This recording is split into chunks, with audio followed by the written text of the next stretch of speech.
Welcome sa Buhay na Bayani Vlog. Yung ating mga trainee, bali ang ginagawa nila ay wrapping ina sa pagwawiringan nila na board. Ayan. So, yan ang ginagawa ng ating mga trainee. So, syempre, kanya-kanyang board ang ginagawa nila. So, board 1, 2, 3, and 4, 5. So, bali, may kanya-kanya silang gagawin.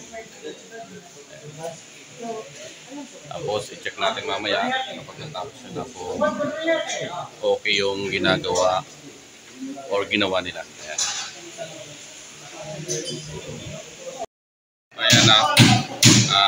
Yung iba tapos na paglagay na mga utility box, junction box, panel board at meter base. So, susunod na dyan, lalagyan na nila ng mga conduit pipe. So, ito nga kapag PVC, siyempre PVC rin ang nilalagay.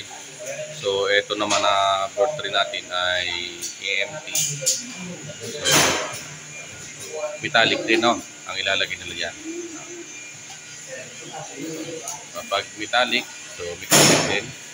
Kapag PVC ay PVC rin. Na conduit pipe ang ilalagay.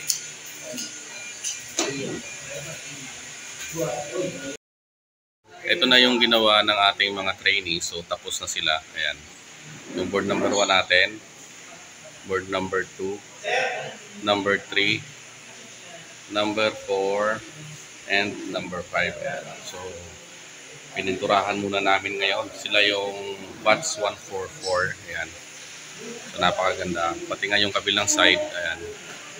Yung inuna natin pininturahan nung nakaraan. Tapos, ito na ngayon. Dito na sila mag-actual. Ayan.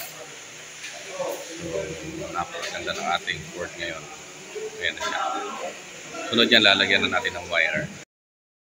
Ating mga trainee. So, linalagyan na nila ng wire yung kanilang pagwawiringan. Ayan. So, pagkatapos nila maglagay, so, mag-individual silang mag-wiring yan. Ito, ang dami oh. Okay, so, ayan. So, antay lang natin na matapos nila lagyan. Ayan. So, bali 10 ngayon yung kabila. Nasa kabila pala yung ibang board natin.